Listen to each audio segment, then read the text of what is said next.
Hello बच्चों, चलिए प्रश्न को देखते हैं। प्रश्न है, परऑक्साइड आबंधन में ऑक्सीजन की ऑक्सीकरण संख्या क्या होगी। चलिए बच्चों, इस प्रश्न की मुख्य अवधारणा की बात करें। यहाँ मुख्य अवधारणा, तो बच्चों ऑक्सीकरण संख्या देखने के लिए हम पहले नियम की बात करें। कुछ नियम होते हैं जिनसे हम ऑक्सीकरण संख्या देखते हैं बच्चों। तो अगर बच्चों दो समान परमाणु हैं तो उनके मध्य इलेक्ट्रॉन का साझा बराबर समान रूप से होता है। इलेक्ट्रॉन का साझा या फिर इलेक्ट्रॉन साझे इलेक्ट्रॉन का वितरण क्या होता है बच्चों, समान होता है। और बच्चों दूसरी अगर हम बात करें तो दो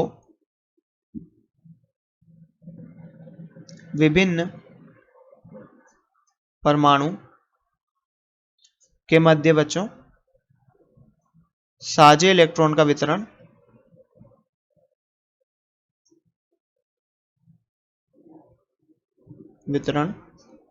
बच्चों समान नहीं होता, असमान होता है।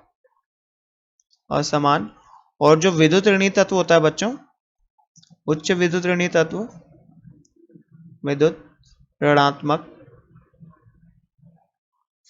तत्व बच्चों, उनको वो इलेक्ट्रॉन दे दिए जाते हैं।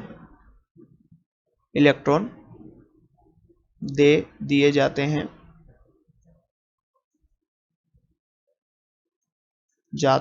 हैं तो बच्चों इलेक्ट्रॉन किस तो बच्चों उपरोक्त नियमों से परमाणु पर बच्चों जितना फॉर्मल आवेश आएगा, परमाणु पर जितना फॉर्मल आवेश आएगा,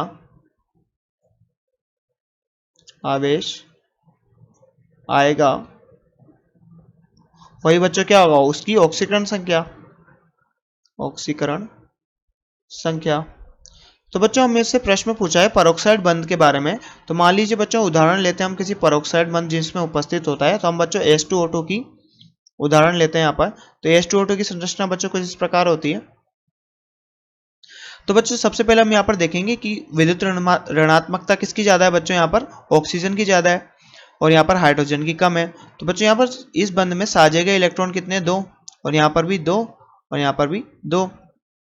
तो बच्चों यहाँ पर हाइड्रोजन की इलेक्ट्रॉन नेगेटिविटी या विद्युत ऋणता ऑक्सीजन की तुलना में कम होती है। तो बच्चों इस बंध के इलेक्ट्रॉन किसको दे दिए जाएंगे, ऑक्सीजन को। तो एक ऑक्सीजन तो बच्चों इसका ये पहले से था, एक और आया तो यहाँ पर -1 आवेश हो गया। अब बच्चों यहाँ पर भी इस ऑक्सीजन पे -1 आवेश आ जाएगा।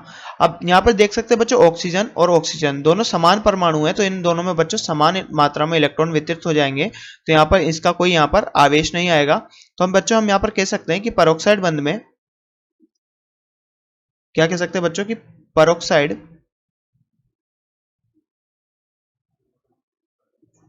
बंध में ऑक्सीजन की ऑक्सीकरण संख्या कितनी होती है बच्चों, -1। तो जैसा कि बच्चों हमसे प्रश्न पूछा गया था परऑक्साइड आबंध में ऑक्सीकरण की ऑक्सीकरण संख्या कितनी होती है, तो बच्चों हम यहाँ पर कह सकते हैं ऑक्सीजन की ऑक्सीकरण संख्या कितनी होती है, -1। और बच्चों यही हमारा इस प्रश्न का सही उत्तर होगा। तो बच्चों आशा करते हैं आपको प्रश्न समझ में आया होगा। धन्यवाद।